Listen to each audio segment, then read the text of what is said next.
So, good morning sa lahat, mga brothers, sisters. Tutur ko kayo ngayon dito sa aking ginagawa dito sa General Trias, Cavite, sa Park Lane. Ito yung magiging shop na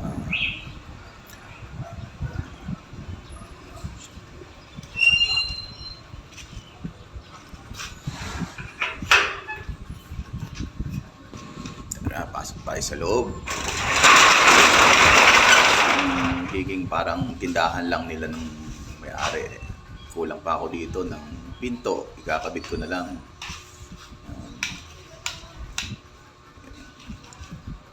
May mga konting silyahan, pipinturahan pa yung yung kisame, naka-primer pa lang.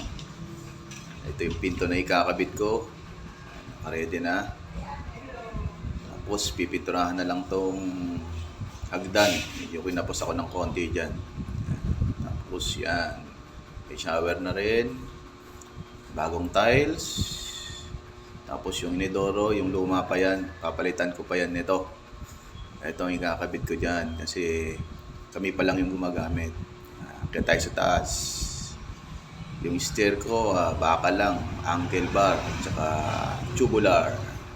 Ang ginamit ko rito. Ito na yung taas. Ceiling. Meron akong cove light na niglagay. Tapos 4 na corner lights. Tapos bibili may-ari ng bagong ilaw dyan.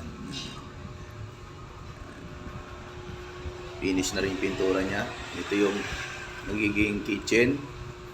Kulang na lang dyan yung cabinet, pinto, babarnisan. Kakabit ko rin ito. Ito yung kwarto nila. Naka-tiles na rin. At ito yung pinaka-balcony. Bakon ng tiles. Dalawa. Kakabit ko na lang ito. Kabitin sa tile at Jesse. Okay. Ito may may sink. Kabit ko na rin yung sink. Yun lang. Sunod, gagawa ko ng video ulit rito para makita naman na yung tapos naman na. Yung finish na talaga. Maraming salamat. At mabuhay kayong lahat. Thank you.